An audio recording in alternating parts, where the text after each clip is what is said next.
Boa tarde. Vou continuar então a série, chegando quase ao fim, eu acho, né, da série sobre indexicalismo. Eu acho que a gente vai ter, a ideia é ter 10 episódios, esse é o 9º e penúltimo dessa série sobre indexicalismo. Bom, muitas coisas que que eu tentei tratar aqui, cobrindo mais ou menos algumas coisas que aparecem no livro e alguns desenvolvimentos posteriores. Anteontem mesmo, como eu falei, bom, enfim, ontem, sei lá, já nem também sei, mas basicamente no episódio anterior mesmo, eu falei um pouco sobre percepção e falei um pouco sobre pensar em termos de suplemento, que é uma coisa que aparece no livro, né? Ou seja, essa ideia de suplemento, esse fora que eu gostaria de equivaler ao grande fora, gostaria de pensar no grande fora como suplemento, como eu falei num dos episódios, acho que foi no 4º, né? E esse fora eu tô pensando nos comentários que foram feitos pela Gabriela Lafetá. Esse fora é um fora ao qual eu não posso ir, e do qual nada estrito sensu vem. Quando vem já não está mais no fora. Então é mais ou menos essa espécie de elemento que não está completamente presente e que compõe a percepção. A percepção poderia ser entendida como uma espécie de presentificação sempre incompleta, se é que esse processo faz algum sentido. De toda maneira, eu trato de um exterior que nunca deixa de ser exterior e de um interior que nunca, o qual eu não posso me esconder. Então, em certo sentido, são exteriores e interiores simplesmente do ponto de vista da soleira de uma porta. Do ponto de vista da porta, como eu estava falando, da porta da percepção. É apenas desse ponto de vista que o interior e o exterior podem ser pensados. Tudo isso é assim, um pouco a ideia do desenvolvimento, a partir dessa ideia de percepção como um exercício de receptividade que é, em algum sentido, um exercício de hospitalidade. E, portanto, uma fricção aí nesse ponto, né? Esse ponto de fricção que é uma das coisas que eu quero exprimir com a ideia de porta, né? de porta da percepção. Também no episódio anterior eu falei um pouco sobre, no episódio 9, no episódio 7, eu falei um pouco sobre pensar em termos de referência direta e tal, e pensar em termos de referência direta é uma coisa que leva à ideia de entender, por exemplo, que proposições são tipicamente indexicais. Né? Então, portanto, proposições como coisas que têm um valor de verdade, têm, portanto, uma intencionalidade, proposições como coisas que são objetos de atitudes, isso é um pouco mais complicado, eu não tratei disso, e também proposições no sentido do que significa aquilo que a gente fala, quando a gente fala ou quando a gente pensa, nesses itens da linguagem que, não sei se ficou muito claro, tem que ser pensadas como primariamente conversacionais, ou seja, como discursos para alguém, endereçados a alguém, mais do que reportagens feitas por um drone em terceira pessoa. Isso é um elemento muito importante. Né? Um pouco o que eu gostaria de fazer hoje tem a ver um pouco com algumas dessas coisas. É uma tentativa de pensar alguns dos temas que estão no rabinho do livro, no final do livro, na última parte do livro, que se chama A Circunscrição de Potosí. É uma tentativa de pensar a relação entre o indexicalismo e a colonialidade. Um pouco pensar a relação entre o indexicalismo como uma espécie de ruptura do pensamento colonial, como uma tentativa de pensar o pós-colonial. Isso um pouco como uma perspectiva que é um pouco logo de cara é a ideia de pensar na prioridade do local sobre o global. Tá? Eu digo alguma coisa do tipo, pense local. Tá? Pense local porque aí você pode agir global. Na questão dessas relações entre global e local, você tem toda a política da colonialidade. Então, eu tenho em mente uma coisa que é presente no livro, né? Tenho em mente essa ideia de que, de alguma maneira, o exercício da percepção, o exercício de poder aglobar todas as coisas na percepção está na vizinhança do exercício colonial. Então, um pouco a ideia é que, por exemplo, o esforço de ter uma imagem comum do mundo é uma imagem de passar por cima de, digamos, de situações localizadas, né? Passar por cima do local com o global. Esse é o exercício imperial da percepção. Eu penso num texto que eu cito no livro, do Nick Land, logo, acho que do início dos anos 90, que se chama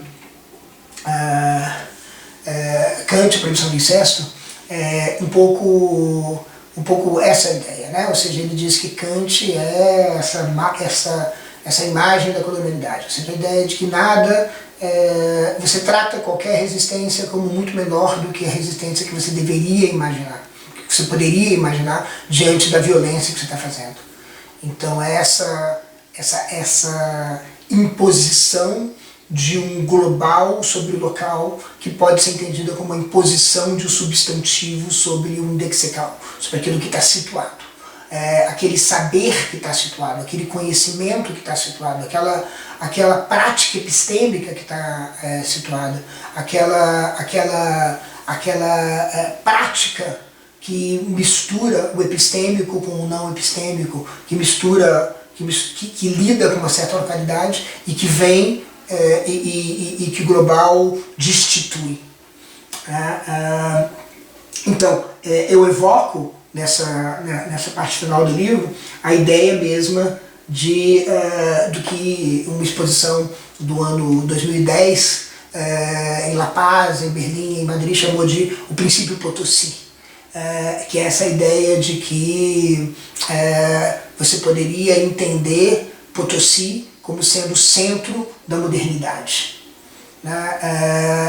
E o centro da modernidade porque Potosí foi o primeiro, em certo sentido, o primeiro não lugar, né, da história do Ocidente. O Ocidente colonizou Potosí, um lugar que não era nada, a parte do Sumacorcó, a parte do Cerro Rico, que é um lugar onde tinha toda a prata que construiu a Europa. E o princípio Potosí é a ideia de que Potosí sim está no centro, né? E que evoca a ideia de que a multiplicidade, a abundância de conhecimentos, essa abundância epistêmica, ela está para além do que a gente... ela está para além da ideia de um único centro. A abundância epistêmica é a ideia de que há mais do que um centro e que os centros na verdade são todos os lugares. Portanto, o local sempre traz em si uma espécie de semente de centralidade. Ao mesmo tempo, o exercício metafísico é justamente o exercício de capturar a inteligibilidade das situações, digamos, das localidades, das circunstâncias, e considerar as circunstâncias replicáveis, como se as situações fossem abstratas, como se as situações pudessem ser substituídas por uma situação que pudesse ser instanciada multiplamente em outros lugares. Então é o princípio da artificialização. E Potosí é uma artificialização. É uma cidade construída para explorar e processar a prata. Uma prata em quantidade que a Europa nunca imagina, e que o que ela faz quando ela chega nessa prata é justamente tentar incorporar essa prata toda, incorporar o Suma Kurko na visão ou seja, na imagem, na organização, na articulação, na coordenação das coisas que ela faz. E isso é, em parte, exercício metafísico. O Levinas, num texto sobre Derrida, diz que a segurança dos povos da Europa, por trás de suas fronteiras e dos muros das suas casas, não é a condição sociológica do pensamento metafísico, tipo tranquilidade para fazer metafísica, mas o projeto mesmo desse projeto. O projeto da metafísica é o projeto da tranquilidade dos europeus por trás das suas fronteiras e de suas casas. Dos europeus e dos povos do Atlântico Norte, dos povos metropolitanos no exercício colonial, daqueles que de alguma maneira estão no exercício colonial. Então, em certo sentido, a metafísica tem esse lastro colonizante, que em certo sentido, como Nick Land aponta, a própria crítica metafísica também tem, né? Porque a crítica metafísica que deflaciona ela, diz assim, olha, na verdade, pouco importa aquilo que está por trás da inteligibilidade das coisas, desde que a gente possa capturar essa inteligibilidade e ter essa inteligibilidade nas nossas mãos. Então, em certo sentido, ela é um esforço enorme para garantir a colonialidade. Então, a partir daí que eu tento pensar esse elo entre metafísica e colonialidade, e portanto entre o substantivismo e colonialidade. A metafísica substantivista é uma metafísica que está comprometida com essa ideia de tratar o local como uma instância do global, tratar digamos, o singular como particular, se a gente pode dizer assim. Então, é esse esforço de subsunção que é tipicamente colonial. Em certo sentido, o indexicalismo, ele procura justamente entender nos indexicais uma espécie de revolta contra a subsunção. A revolta contra a subsunção que não é a partir do singularíssimo de uma posição, e é por isso que tem a ver com a colonialidade tão diretamente, mas justamente tem a ver com, não tem a ver com a manutenção da sua própria singularidade, mas tem a ver com a singularidade do outro. Então a metafísica dos outros é justamente esse exercício de tratar os outros como outros.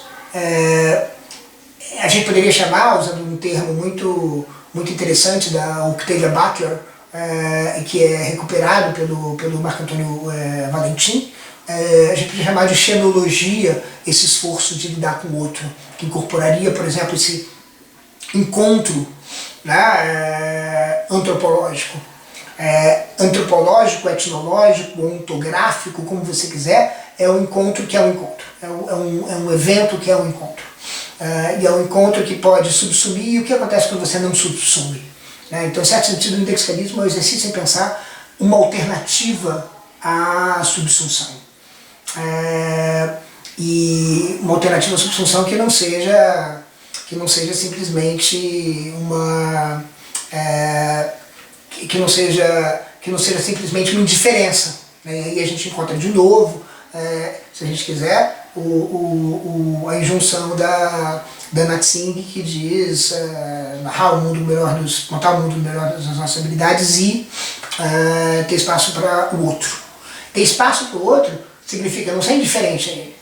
Então aí vem a xenologia, ou seja, digamos assim, o sucessor da metafísica seria uma espécie de xenologia, uma espécie de antropologia ampliada, uma espécie de trato dos tratos, espécie de trato dos encontros, trato das conversas, trato das negociações. Negociações que são feitas, então, são feitas não na intenção da subsunção, mas na intenção da prioridade do outro. Então se trata, talvez, aqui, de pensar numa espécie de economia completamente diferente das relações com o outro. uma economia que seja xenológica ou xenofílica, se vocês quiserem, uma economia que não é a economia da dissipação do outro, mas é a economia do encontro com o outro, que o outro é, e portanto, do encontro com a pluralidade no sentido da diafonia, mais uma vez no encontro dessa abundância epistêmica, né? Então um pouco o que a gente vê no esforço colonial é justamente, em certo sentido, o oposto disso, mas não é só o oposto disso, porque a substituição tem um resíduo, e o resíduo ele é muito interessante, né? O resíduo ele é, digamos assim, aquilo que o indexical, se vocês quiserem colocar dessa maneira, aquilo que o indexical não entrega ao substantivo. Aquilo, portanto, que o singular não entregaria ao particular, não entregaria à substanção. É aquilo, portanto, que o local subsiste. Uma dissidência do princípio Potosí, que envolveu muita gente, envolveu pessoas muito importantes no entorno da circunscrição de Potosí, como, por exemplo, a Maria Lindo, de um dos lados do Mulheres Criando, e envolveu também uma filósofa muito interessante da Cordilheira, que se chama Silvia Rivera Kuzikank. E a Silvia Rivera, ela tem uma ideia da colonização que não deixa de lado o resíduo. Não é a colonização não é uma imposição final, e nem sequer pode ser combatida como um tudo ou nada. Ou seja, não existe o presente descolonial, ou pré-colonial, e nem existe o presente colonizado. A colonização é uma espécie de fricção permanente, uma coisa manchando a outra, você não tem a pureza. Então a colonialidade é um exercício de impureza. É a partir desse exercício de impureza que a gente tem que pensar no lexical. A partir desse exercício de impureza que a gente tem que pensar as atitudes, os momentos, ou, se a gente quiser, a possibilidade do xenofílico, do xenológico. A possibilidade de uma metafísica dos outros, a possibilidade de uma ação que rompa com o projeto metafísico da subsunção. Para lidar com isso, ela mobiliza a linguagem Quechua e a linguagem Aymara, as linguagens do altiplano, e essas linguagens dão a ela alguns conceitos que ela considera são muito importantes. E um desses conceitos é o conceito de Tierre. Né? Por exemplo, recentemente ela publicou um livro chamado Um Mundo... 2018. 2018 saiu pela Tinta Limone, chama Um Mundo Tierre es Possível. Então, o que é o Tierre? O Tierre, na primeira tradução assim, mais rápida, mais corrida, a gente pode traduzir como manchado, como aquilo que é composto de infinitos pontos brancos e pretos, que são unificados na percepção, mas que estão separados, porém unificados. Né? Um pouco uma ideia quase da metafísica paradoxal. Então, por quê? Porque é a ideia de que você não mantém, ou seja, pensar, por exemplo, na exposição do princípio Potosí. Na exposição do princípio Potosí, você tem, por exemplo, a imposição de uma arte barroca no altiplano. Então, portanto, você tem artistas indígenas ou crioulos de Potosí, e esses indígenas de lá, esses locais, eles fazem a arte sacra barroca. No entanto, a arte sacra barroca está manchada. Né? E é essa mancha que importa. E é por isso que a Silvia Rivera propõe essa dissidência do princípio Potosí, que chama princípio Potosí reverso, né? Que acaba sendo, em parte, acaba sendo um livro que é uma parte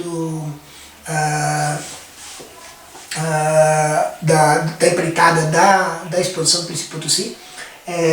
Mas o que é essa dissidência? A dissidência vamos olhar para como é que acontece isso, como é que acontece a resistência que é resíduo. Como é que acontece ela? Como é que acontece, portanto, o cherry? O cherry que é manchado, ou seja, que é a impureza. Então, um pouco, não se trata de dizer, veja, não se trata de sintetizar, digamos, o saber do colonizador com o saber do colonizado. Não se trata de fazer uma espécie de civilização crioula.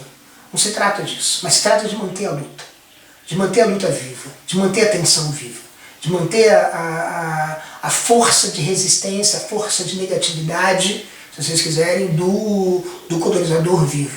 E essa força é que faz o cherry, ou seja, que mancha, ou seja, o colonizador não vai poder, digamos assim, o colonizador não vai poder fazer estados como a França, a Alemanha e, digamos, a Holanda. Se vocês quiserem, também isso é problemático. Você não vai poder fazer isso, ou seja, essa imagem geográfica dos Estados-nação, impor sobre esse continente, porque você não vai conseguir, digamos, neutralizar, ou sobre o continente africano, você não vai conseguir neutralizar justamente toda a efervescência indígena nativa que existe ali. Então essa efervescência, e é interessante a gente pensar no pensamento pós-colonial, quando a gente pensa em pessoas como a Huria Boutelja, que diz é preciso fazer, e de fato faz, o partido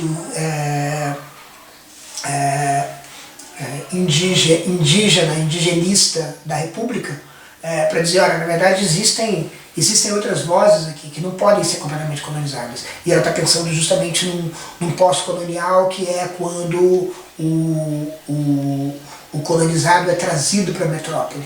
E a própria metrópole se torna uma espécie de micromundo do sonho colonial. Mas esse sonho colonial é cherry, ou seja, um bairro do subúrbio de Paris que é algeriano, Saint-Denis, não é um bairro branco. Ele pode ter ruas como as ruas parisienses, ele pode ter construções como as construções parisienses, mas ele está manchado. É essa mancha que é interessante. Essa mancha significa esse conflito permanente. Ou seja, você não vai impor, por exemplo, a medicina colonial sobre o colonizado e nem jogar fora a medicina colonial. A medicina nem jogar fora a medicina colonial e nem impô-la. Né? Você não vai nem voltar ao pré-colonial, nem concretizar a colonialidade. A questão é um pouco que é um pouco como se a imagem desse continente fosse antes a imagem de um continente que foi violentado a não saber nem sequer mais o seu nome, né? Mas é um continente de luta. É um continente, aliás, eu tenho essa proposta de que a gente chame esse continente não de Abiyala, mas que é um nome, digamos assim, que aponta para o pré-colonial, mas justamente da figura da luta. E a figura da luta, eu acho que uma figura da luta muito boa para isso é o nome da Domitila Tungara, dos mineiros do Altiplano, de Potosí, que seria um nome para esse continente, Tungara. Né? Esse seria um nome que a metafísica dos outros, digamos, pensaria. Por quê? Porque é o nome cherry.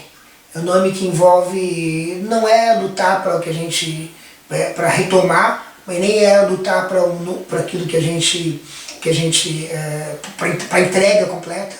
Não é um futuro ou um passado, mas é um presente em certo sentido de mancha. Então a colonialidade, ela é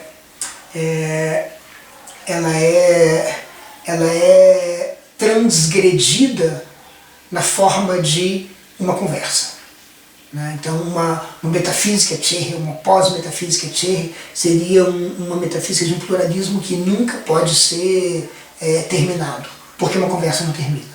Então é um pouco, uma metafísica, seria uma metafísica conversacional, no sentido de que é um poder que não...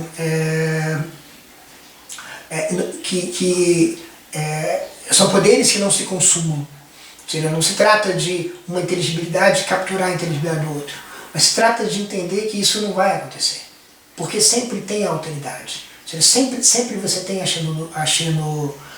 enfim, você tem a dimensão xenológica, você tem essa segunda cláusula da injunção da Anatsing. Né?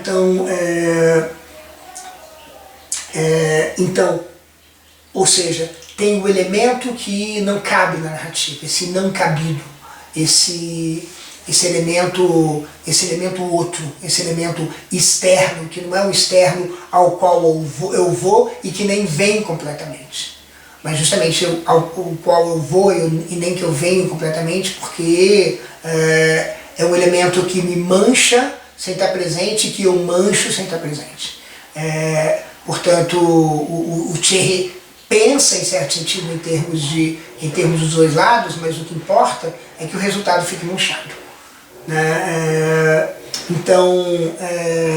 E essa luta é uma luta que justamente vai na direção de um esforço pós-metafísico, pós-colonial, que talvez seja um esforço mais... uma maneira mais rápida de lidar com o esforço, que é aquilo que o Eduardo Vieira de Castro chama de uma descolonização permanente do pensamento. Então, o Cherry tem essa permanência, tem essa luta que está em toda conversa, em toda mancha, está em toda produção colonizada, que não é uma produção totalmente entregue, também não é uma produção totalmente redimida. Então você não tem a entrega total e você não tem a redenção total. Então o colonial, ele é mais do que uma... mais do que uma subsunção, ele é uma subsunção problemática. E esse problema é que a questão, seja nos termos da resistência, o que importa para o Cherry é justamente amplificar a resistência, enquanto o que importa para o colonial é tratar toda a resistência, nos termos do Nick Land, como sendo muito mais fraca, muito menos intensa do que a gente podia esperar. E justamente a ideia é amplificar essa resistência, amplificar essa luta. Amplificar a luta não é ter a perspectiva de uma descolonização que virá. A descolonização não vai vir, ou seja, a descolonização é permanente. Ela é um pouco como o exercício permanente de uma desconstrução que tem em vista não a consumação de uma tarefa, porque a tarefa não termina. A descolonização também é alguma coisa que responde simplesmente justamente a injunção da Anatsing, no sentido de fazer uma justiça com a mancha. Né? E essa é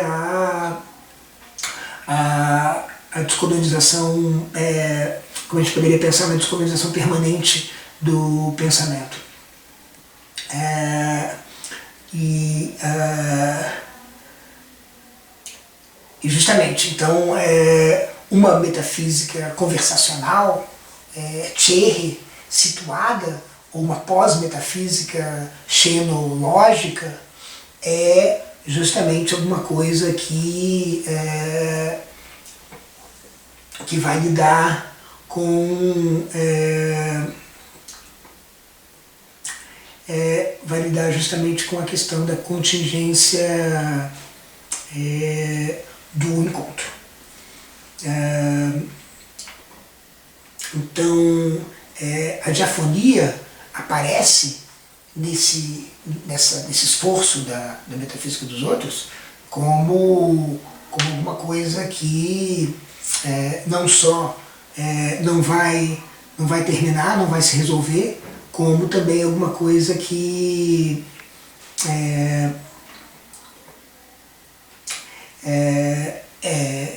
não pode ela mesma ser substantiva. Ou seja, o encontro, o outro, se recusa à substantivação. O local se recusa à substantivação. O manchado é justamente aquilo que não pode ser descrito por substantivo nenhum.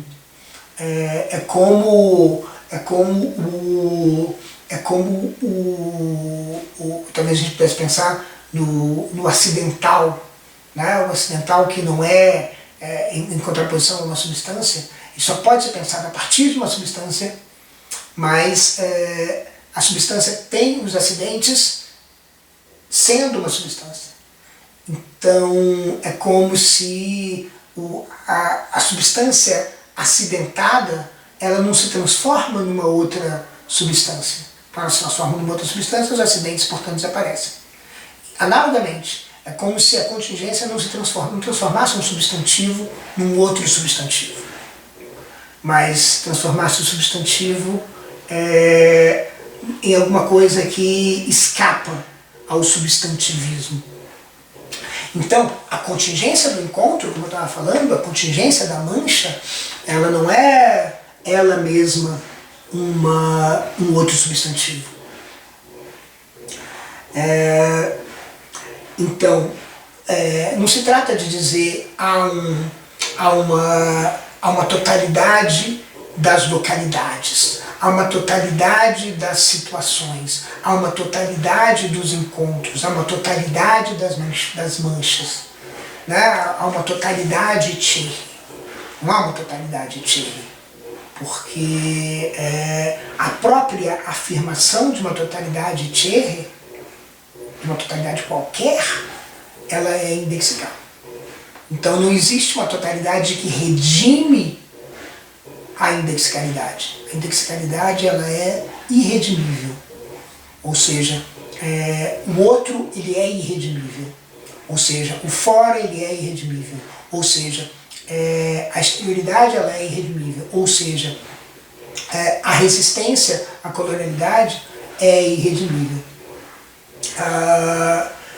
Claro, o pensamento metafísico é um pensamento muito perigoso, um pensamento de guerra, um pensamento de garantia, um pensamento do perigo, né? O pensamento metafísico é um pensamento, enfim, a época da história do ser, em que o ser está sendo perseguido nos termos do Heidegger, quando diagnostica o niilismo como sendo a força motriz da metafísica. Então, o pensamento metafísico ele é muito perigoso.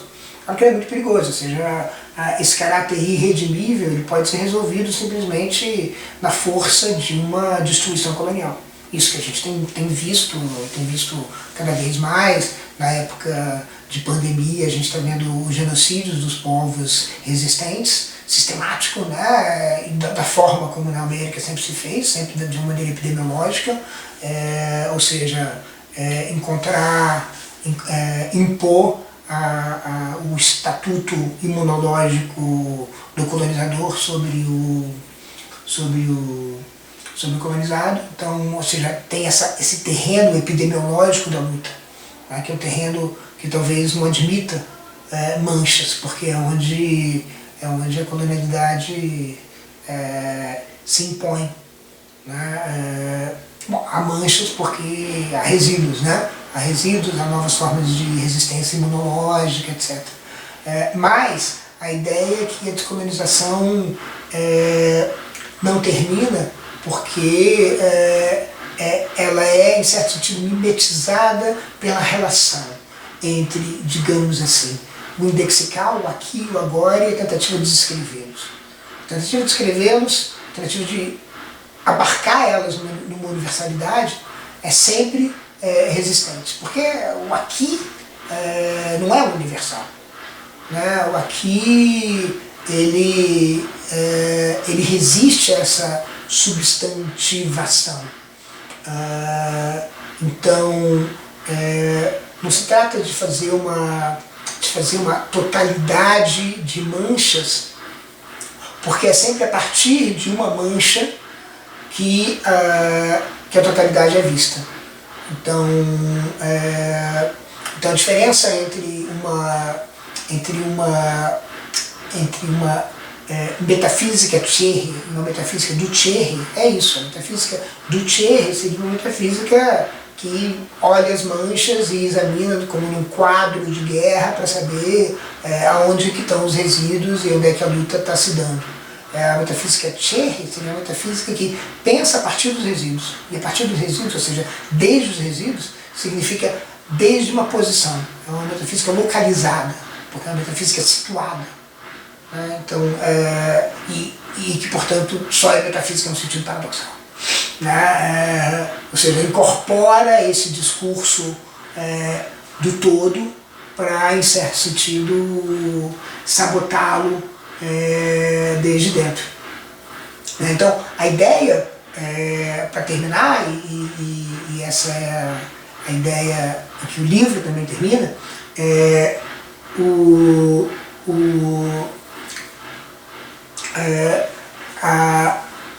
a metafísica dos outros leva a uma ideia de que o caráter situado ele é o absoluto, portanto o absoluto ele é deítico. Então a fricção indexical ela é em última instância aquilo que a única coisa que há de absoluto, digamos.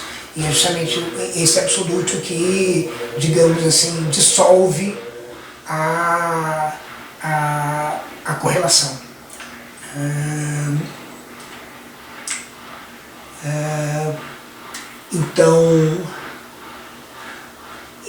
Então se trata, ou seja, se a metafísica dos outros é essa espécie de xenologia, essa espécie de tentativa de construir uma pós-metafísica xenológica, ela é também justamente uma tentativa de entender que a única globalidade é a globalidade das localidades.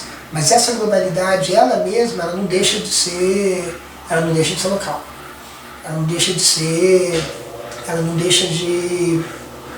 estar na própria localidade. Ou seja, nós não formulamos ela a partir de parte alguma.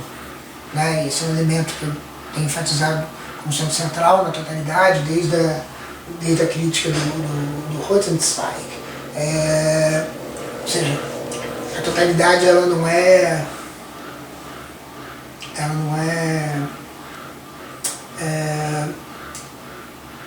mais totalidade se você não tem um ponto de fora dela que você consegue vê-la. Um fora que esse sim você poderia alcançar. Esse é o fora que precisa ser dissolvido.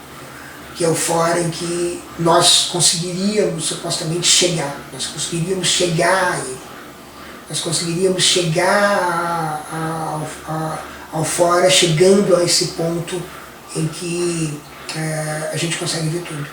Como mais ou menos o sonho de um astronauta de sair do universo, como se sai da Terra, e ver a coisa toda acontecendo desde ponto algum. É isso que, por exemplo, através da ideia de horizonte, a metafísica dos outros rejeita. Então é esse fora que não existe.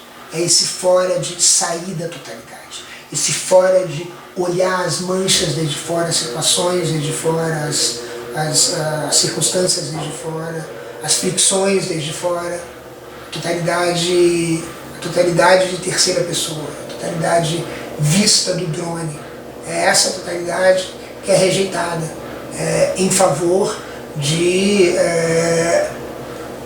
do balanço que é uma totalidade que tem buracos, que tem transcendência, que tem outro, que tem alguma coisa que não cabe nesse sonho da imanência completa em que tudo está dentro e nada está fora.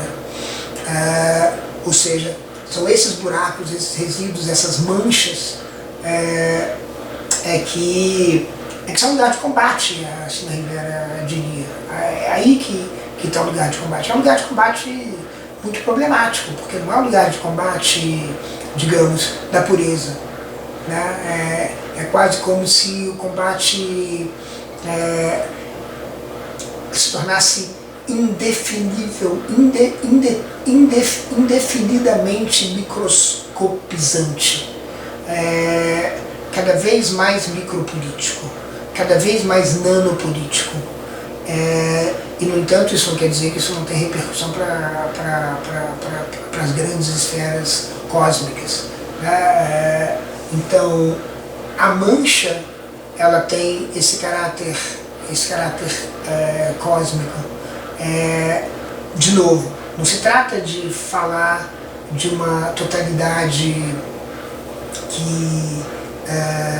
que pode ser vislumbrada desde longe, mas se trata de falar de uma totalidade que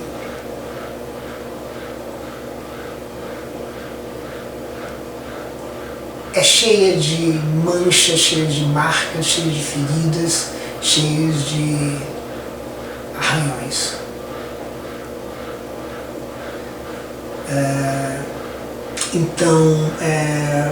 Então aí, né? Ou seja, a metafísica conversacional que aparece é justamente essa ideia de que é possível, como eu estava falando no episódio anterior, que a percepção seja entendida em termos de um pedido. Né? Então é um pedido que move a coisa. É um pedido, o outro não pode fazer mais nada a não ser alguma coisa que está na esfera desse apelo, daquilo que Levinas chamaria de aquilo que toca na obsessão que o outro, pelo outro que a gente carrega. É dessa natureza a luta. E, portanto, não é uma luta pela pureza, é uma luta manchada, como é uma totalidade manchada. A gente não é provisório, é permanente.